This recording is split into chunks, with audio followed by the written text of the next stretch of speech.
মা মা আমাকে এরকম একটা গাড়ি কিনে দাও না, দেখো গাড়িটা কি সুন্দর। এটা তো বাচ্চাদের গাড়ি, এসব গাড়ি চড়ার বয়স তো পেরিয়ে গেছে। দূর, ভাল লাগে না, আমি কিছু চাইলেই দিতে চায় না মা।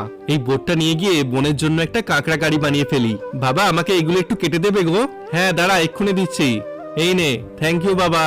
এই তো, এবার তাড়াতাড়ি ক্র্যাপ কার্ডটা বানিয়ে ফেলি। বন্ধুরা, যতক্ষণ আমি গাড়িটা বানাচ্ছি ততক্ষণ তোমরা, তোমার কাছে সামান্য কিছু টাকা না মাকে বেশি প্রয়োজন, আমার মতো যার মাকে বেশি প্রয়োজন তারা ভিডিওতে লাইক করে চ্যানেলটা সাবস্ক্রাইব করে দেবে আর মায়ের জন্য কমেন্টে হার্ট দিয়ে যাবে। তাদের কি বানাচ্ছিস? বাদু হচ্ছে, বানাতে পারবি না। আরে এটা তো এখনো রেডি হয়নি রে, এটা আগে আমাকে কমপ্লিট করতে দে। তুই যা এখন। একটু রং নেই তোরা ডাল। তুই জামাটার কি অবস্থা করেছিস? কদিন আগেই জামাটা কিনে দিলাম। মা এই রংটা দাঁড়িয়েছে। একে নিয়ে আর পারা যায় না।